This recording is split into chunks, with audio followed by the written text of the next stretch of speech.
이렇게 봄철에 권하는 특별한 질병은 없는데 건강관리를 하고 싶다라고 하신 거잖아요. 소화시키기도 어렵고 단백질 섭취도 시켜드리고 싶고 딱 추천할 수 있는 게 바로 이 스피룰리나라는 거예요.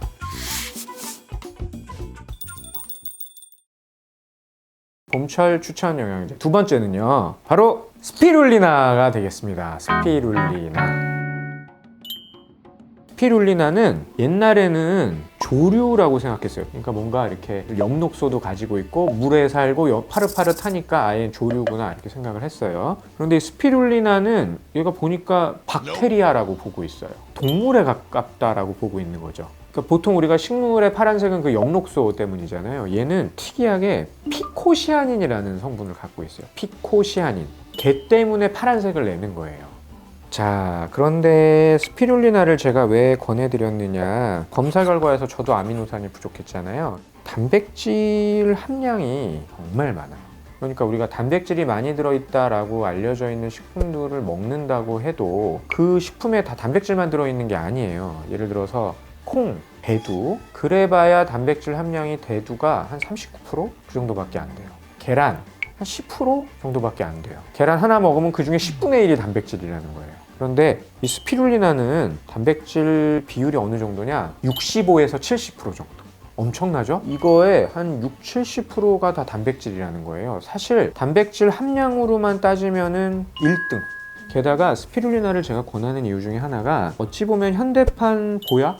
아시는 분은 아실 텐데 나사에서는 항상 우주에서 우리가 먹어야 될 식량 자원에 대해서 연구를 하잖아요. 나사가 연구하는 핵심 식량 자원 중에 하나가 바로 이 스피룰리나예요. 스피룰리나에는 단백질도 한 60-70% 들어있고 탄수화물도 한 10% 이상 들어있고 대부분의 비타민이 들어있고 대부분의 미네랄이 들어있고 이렇게 항산화 작용, 항노화 작용, 피부 미용, 면역력 강화 이런 데 좋은 성분들이 골고루 들어있어요. 제가 생각하기에 양만 충분하다고 하면 물하고 스피룰리나만 있어도 생존은 가능할 것으로 보인다. 그렇기 때문에 나사에서도 사람에게 필요한 상당 부분의 영양소를 해결해 줄 수 있을 것이다 라고 본다는 거예요. 최근에 제가 자료를 얼핏 보니까 미란다 커도 본인의 관리를 위해서 스피룰리나를 먹고 있고 스칼렛 요한슨도 먹고 있다고. 이분들도 아시는 거죠. 그러니까 그만큼 단백질의 함량이 이렇게 높으면서 칼로리는 높이지 않은 걸 먹기가 쉽지 않은 거예요. 그러니까 특히 어르신들 같은 경우 봄인데 소화시키기도 어렵고 그런데 기력은 내야 되고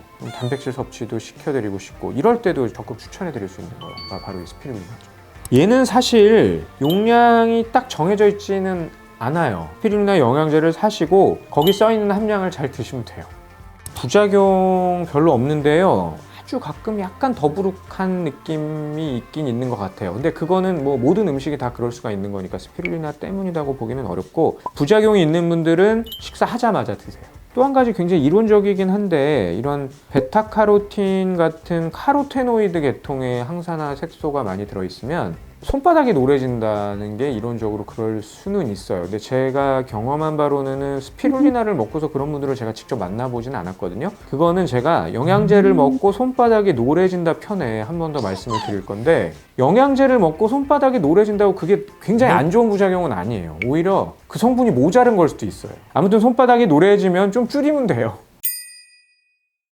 이제는 시대가 바뀌어서 검사를 정확하게 하고서 비타민도 약처럼 처방을 받고 그렇게 먹는 시대라는 거. 그렇지만 제가 그렇게 매몰찬 사람이 아니기 때문에 저를 만나지 않은 사람도 이 시기에 봄에 면역력도 높이고 기력도 높이기 위해서 무엇을 먹어야 할지 고민하는 분들을 위해서 제가 두 가지를 추천해 드렸습니다. 비타민 D와 스피룰리나. 추천해 드린 원리는 기운도 좀 내면서 근육도 좀 튼튼하게 만들고 뼈도 좀 튼튼하게 만들면서 면역력도 높이고 잠도 좀 잘 자게 하게끔, 그러기 위해서 제가 두 가지를 추천해 드렸고요. 중요한 거는 또 부작용이 없어야 된다는 측면에서 두 가지를 적극 추천을 해 드렸습니다. 영양제나 건강기능식품이 음식을 대신할 수는 없어요. 밥을 안 먹고 영양제를 먹으면 장기적으로 병이 생기겠죠. 기본적으로 식사를 잘 하시는 걸 전제로 내 몸에 부족한 거, 혹은 이 시기에 꼭 필요한 거, 이 계절에 필요한 거, 그런 거를 찾아 드시는 게 현명하다.